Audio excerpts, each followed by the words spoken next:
गणेशपुराणम् उपासनाखण्ड द्विषष्टितमोऽध्यायः। सुलभक्षत्रिये पत्नी समुद्रय ब्राह्मणेन मधुसूदनेन च अन्योन्यं प्रतिशापः। कृतवीर्यपितोवाच चतुर्थ्यां कृष्णपक्षे तु भक्तिचन्द्रोदये यतः क्रियते तन्निमित्तं यत् पृष्टं तन्मे निरूपितम्। दुर्वाङ्कुरार्पणस्यापि श्रोतुमिच्छामि कारणं किमर्थं गणनाथस्य प्रिया दुर्वाङ्कुरावद।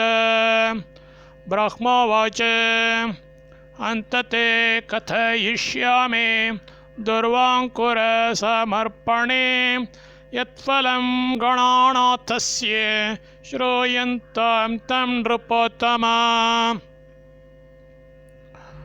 जाम्बेति नगरी ख्याता देशे दक्षिणतोऽभवत् क्षत्रियसुलभोऽस्यां तु गुणीदानी धनी बली।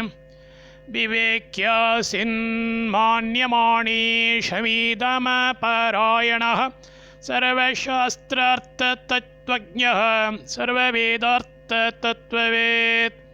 विकटे भक्तिमान्नित्यं स्तुतिस्तोत्रपरायणः तस्य भार्या समुद्रासिन्नाम्ना परमविश्रुता। अत्यन्तसुन्दरी साध्वी स्वरूपाधिकृपाप्सराः देवविप्रतिथिपरा पत्युश्चित्तानुवर्तिनी। पतिव्रतानां सर्वासां मान्या श्रेष्ठतमा नृप। एकस्मिन् दिवसे तौ तु दम्पती स्नाननिर्मलो उपविष्टौ पुराणार्थं परस्परमनोनुगो। यावत्तावत् समायातो ब्राह्मणो मधुसूदनः भिक्षाभिलाषी सततं परमेश्वरचिन्तकः। कुचैलश्च दरिद्रत्वात् सम्भवरोऽपि दिगम्बरः कुचैलश्च दरिद्रत्वात् सम्भवरोऽपि दिगम्बरः। सुलभस्तं तु दृष्ट्वैव प्रणनाम मुदायुतः। जहास चैनं सहसा मोहाविष्टो द्विजोत्तमम्। स उवाच ततः शापं प्रतिक्षुब्धो महामुनिः क्रोधसंरक्तनयनस्त्रैलोक्यं प्रदहन्निव। हलकर्षणकोणित्यं नित्यं दुःखसमन्वितः। वृषो भव कुबुद्धे त्वं योः सद्विवृतैर्द्विजैः। भर्तुशापं परिश्रुत्य समुद्राक्रोधमूर्छिता। अशपत्तं द्विजमृष्टा सर्पिणीव पदाहता। यतस्त्वया विवेकेन शापो दत्तपतेर्मम। अतस्त्वं चक्रीवान् भूत्वा विष्टाशी भव कुद्धिन। सोऽपि तामशपत्क्रूरं श्रुत्वा शापं तदीरितम्। स्त्रीत्वात्त्वमशपो यस्मात् त्वं चाण्डाली भविष्यसि। दरिद्रा दोषबहुला विन्मूत्रादाशुभङ्करी। एवं परस्परं शप्त्वा त्यक्त्वा देहान् सुदुर्लभान् सुलभो वृषभो जातो हलकर्षणवान् भवत्। न विश्रान्ति क्षणं तस्य विप्रशाप तदा भवत्। द्विजोऽपि रासभैर्योणौ जातोऽसौ मधुसूदनः। जाता समुद्रा चाण्डाली दुष्टा प्राणी विहिंसिका।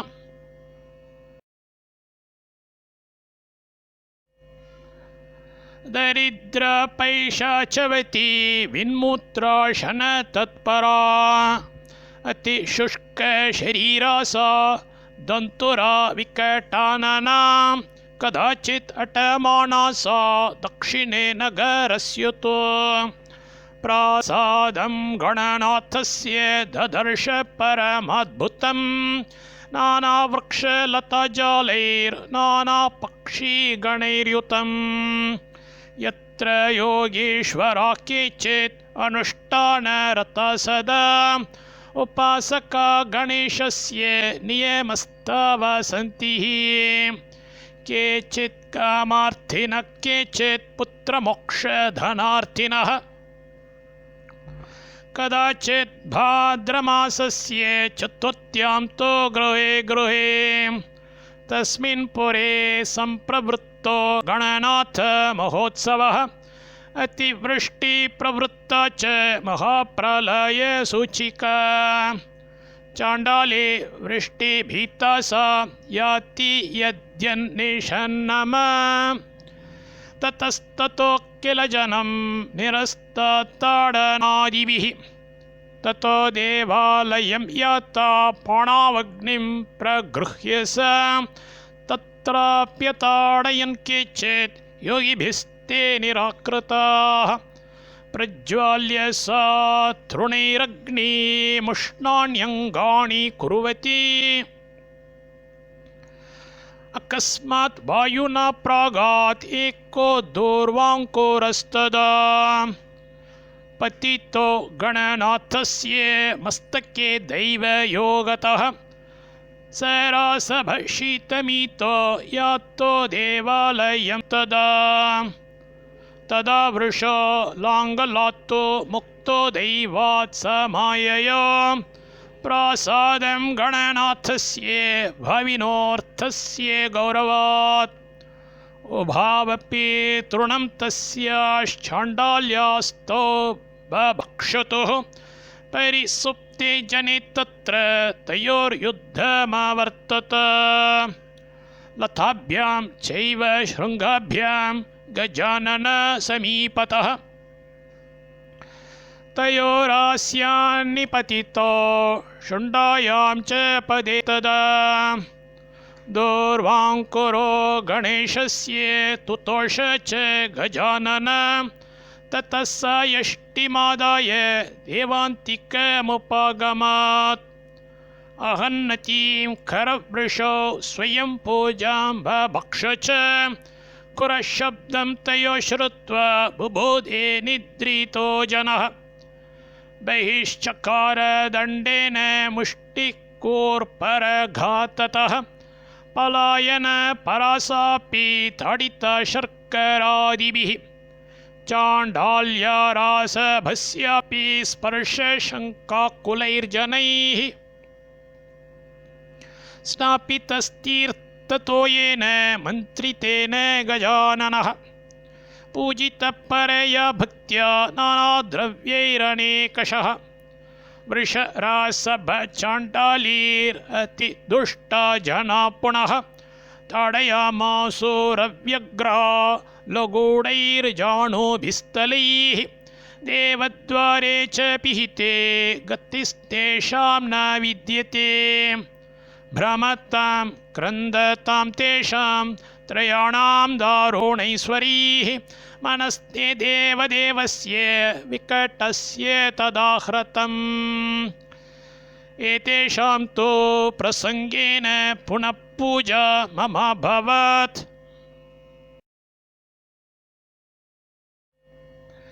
एतैश्च पूजितश्चाहम् एकदूर्वाङ्कुरादिभिः प्रदक्षिणा बहुतरा कृता दुष्टेषु सत्स्वपि भाद्रशुक्लचतुर्थ्यां मे दूर्वामेकां समर्पयेत् स मे मान्यश्च पूज्यश्च यश्च कुर्यात् प्रदक्षिणां तस्मादेतां विमानेन स्वधाम प्रापयाम्यहम् एवं विमानमप्रैषीत् स्वगणैरुपलक्षितं स्वरूपधारिभिर्देव गन्धर्वाप्सरसां गणैः युतं वादित्रनिचयैः पुष्पैः परिमलैरपि दिव्यभोगसमयुक्तं पताकाध्वजमण्डितं तानादाय गणास्तेतो गजाननस्वरूपिणः तस्मिन् विमाने निक्षिप्य दिव्यदेहान् मोदायुतान् गजाननाज्ञया तस्य धामः सम्प्राप्य जवात् पश्यतां सर्वलोकानाम् आश्चर्यमभवत् हृदि एतेषां पूर्वपुण्येन गतिरेषेति चाब्रुवन् ततो योगीश्वराख्ये चेत् त्यक्त्वा ध्यानं गता गणान् पप्रच्छु कथमेतेषां भूतपुण्या गतिरूर्ध्वगा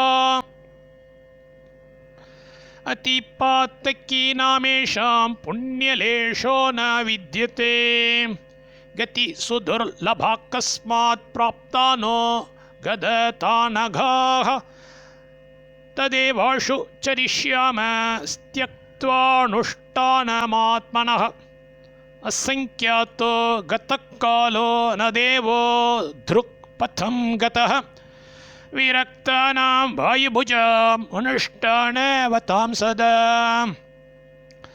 धामप्राप्ति कदा न स्यात् गणेशस्येव दन्तुनः धामप्राप्तिः कदा न स्यात् गणेशस्येव दन्तुनः इति श्रीगणेशपुराण उपासनाखण्डे दूर्वापाख्यानं नाम 62तमोऽध्यायः।